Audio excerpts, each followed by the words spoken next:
ഇന്ന് ജൂലൈ 26 കാർഗിൽ വിജയ് ദിവസ്. കാർഗിൽ വിജയത്തിന്റെ 26ാം വാർഷികം ആഘോഷിക്കുന്ന ഈ ദിവസം മറ്റൊരു ചരിത്ര നിമിഷത്തിനും ഇന്ത്യ ഇന്നലെ സാക്ഷ്യം വഹിച്ചു. ഒരു ജനാധിപത്യത്തിന്റെ വിജയം. ക്യാപ്റ്റൻ വിക്രം ബത്രയും ക്യാപ്റ്റൻ വിജയൻ താപ്പറും ക്യാപ്റ്റൻ മനോജ് കുമാർ പാണ്ഡെയും അടക്കം കാർഗിൽ യുദ്ധത്തിൽ ജീവൻ സമർപ്പിച്ച മറ്റ് 524 ധീര സൈനികരും ഇന്ന് നമ്മോടൊപ്പം ഉണ്ടായിരുന്നെങ്കിൽ അവരിൽ പലരും അവരുടെ 50കളിലായിരുന്നേനെ. ഒരുപക്ഷെ അവരുടെ ചിലരുടെ മക്കളെങ്കിലും കഴിഞ്ഞ ദിവസങ്ങളിൽ ജന്തർ മന്ദറിൽ വിദ്യാഭ്യാസത്തിന്റെ നീതിക്കായി ശബ്ദമുയർത്തിയ യുവാക്കളോടൊപ്പം ഉണ്ടായിരുന്നേനെ.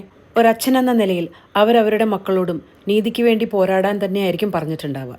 കാരണം അവരും യുദ്ധഭൂമിയിൽ അതുതന്നെയാണ് ചെയ്തത്. ഇന്നത്തെ ഇന്ത്യ ഒരു മിസൈലിനേക്കാൾ ശക്തിയുള്ളതും ഒരു ടാങ്കിനേക്കാൾ കരുത്തുള്ളതുമാണ്. കാരണം അവരുടെ ഏറ്റവും വലിയ ആയുധം അവരുടെ ശബ്ദമാണ്. പക്ഷെ ആ ശബ്ദം ആരെയും അപമാനിക്കാനോ വെറുപ്പ് വിതയ്ക്കാനുള്ള വാക്കുകൾ ഉപയോഗിക്കാനും ആവരുത്. നിങ്ങളുടെ സംസ്കാരം ലോകത്തിന് മുന്നിൽ ഉയർത്തി കാണിക്കാനാവണം. നിങ്ങൾ നേടിയ വിദ്യാഭ്യാസത്തിന്റെ മൂല്യം തെളിയിക്കാനുള്ളതാവണം. കാർഗിലിൽ 26 വർഷങ്ങൾക്ക് മുമ്പ് നമ്മുടെ സൈനികർ അതിർത്തി കാത്തു. ഇന്നലെ നിങ്ങൾ ജനാധിപത്യത്തിന്റെ ശബ്ദം കാത്തു. ഇരു വിജയങ്ങൾക്കും ഒരു വികാരമേ ഉള്ളൂ: India. We are proud of you children. ഈ മണ്ണിൽ ജനിച്ച ഓരോ കുട്ടിക്കും നീതിയുള്ളൊരു നാളെ ഉണ്ടാവട്ടെ.